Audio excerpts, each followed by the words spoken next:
this man has not stopped. He's working, we all are in all fairness, but he's been working with his task force and everyone else round the clock for months, and I just want to thank Mike. Thank you, Mike. Thank you, Mr. President. And let me echo your words about all the dedicated men and women on the White House Coronavirus Task Force. The team that you assembled in January, some of whom are with us today: Seema Verma with CMS, Admiral Giroir with the U.S. Public Health Service, Dr. Steve Hahn of the FDA, and others represent a level of commitment and dedication that's been inspiring for me to have the privilege to work with. So I thank you for your gracious words. That White House Coronavirus Task Force met today. It was reported to us that at this moment, more than 746,000 Americans have tested positive for the coronavirus. Unfortunately, more than 68,000 Americans have fully recovered. But sadly, more than 41,000 Americans have lost their lives to the coronavirus. And we always want to express our deepest sympathies to the families in their loss, as well as to all the families who have loved ones that are struggling with this disease.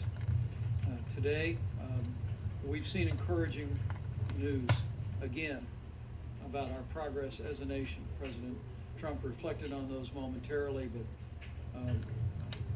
the Coronavirus White House Task Force today learned that our large metro areas continue to stabilize and even see progress. The New York metro area, including New Jersey, New York, Long Island, Connecticut, and Rhode Island, all appear to be past their peak. The Detroit metro area also appears to be past its peak and is stable. New Orleans metro area actually is the most stable of all areas where we had a major metropolitan outbreak. And the Denver metro area is stable. We're dealing in Colorado with a meatpacking plant issue. And of course, California and Washington remain low and steady. Areas that we continue to watch carefully on the task force include the Chicago metro area, Boston metro, and the Philadelphia metropolitan area. The progress that we are making is a tribute to the American people. It's a tribute to state and local leaders in all of these areas and the partnership that our president has forged. But we just want to encourage every American, as we see this progress, to continue to heed your state and local authorities. I think the American people know no one wants to reopen America more than President Donald Trump. But I want to assure you, we're going to continue to work with governors of every state, with the president's guidelines for opening up America again, and we're going to work in a way that we can consolidate the progress that we have made and help move our states toward reopening our country.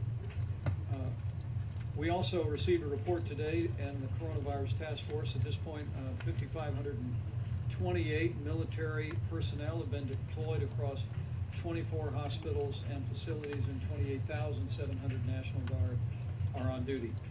On the subject of supplies, the President spoke about this at length, but at the present moment, we have more than 9,055 ventilators on hand. We actually added 91 ventilators to that supply because of the production that the President and our task force at FEMA has activated. In the next 7 days, we'll be adding 576 ventilators to the Strategic National Stockpile. As the President mentioned, our air bridge continues to work. 64 flights completed, 50 more flights on the horizon, literally bringing in medical equipment from around the country and around the world and deploying it to critical areas. Finally, tomorrow, as the President announced, we'll be hosting a conference call with all of the nation's governors, all the states and territories from the headquarters at FEMA.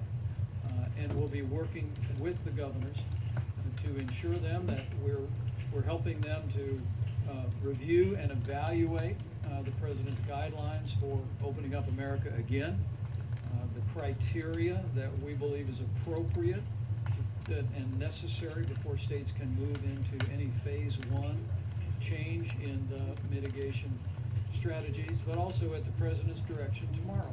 We'll be providing all the nation's governors and all of their health officials with detail about the testing infrastructure that exists all around the country. We'll be specifically providing governors and state health officials with information about all of the lab capability that exists in their state, and also we'll be updating them on our efforts to identify the kind of supplies the President just held up, and our efforts to make sure that those supplies are at all of those laboratories as the need should arise. Remember that a month ago we had done 80,000 coronavirus tests in America. This weekend we cleared more than 4 million, and we're currently testing more than 1 million Americans a week. We fully expect to actually have tested more than 5 million Americans before the end of this month.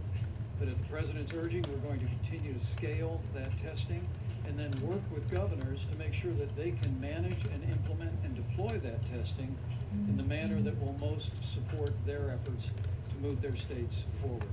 Remember that the testing that is contemplated in the guidelines for opening up America again for phase 1 are testing people that have symptoms that may be coronavirus, and then also having the testing resources to deploy to vulnerable communities, nursing homes, or other vulnerable communities that we have identified as needing additional, what is called monitoring or surveillance testing.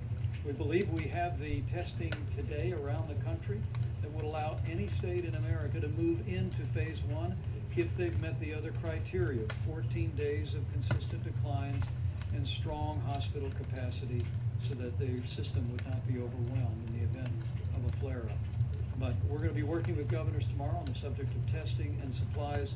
And as the President said again this evening, we're here to help. We forged a partnership with governors around the country, and tomorrow we'll be building on that partnership to hopefully arrive at the day that we can make sure governors around the nation have the best advice and the best resources to put America back to work. Thank you, Mr. President. Seeing you've done such a great job, please come up and say a couple of words. Thank you, Mr. Vice President. So just a few weeks ago, we stood here and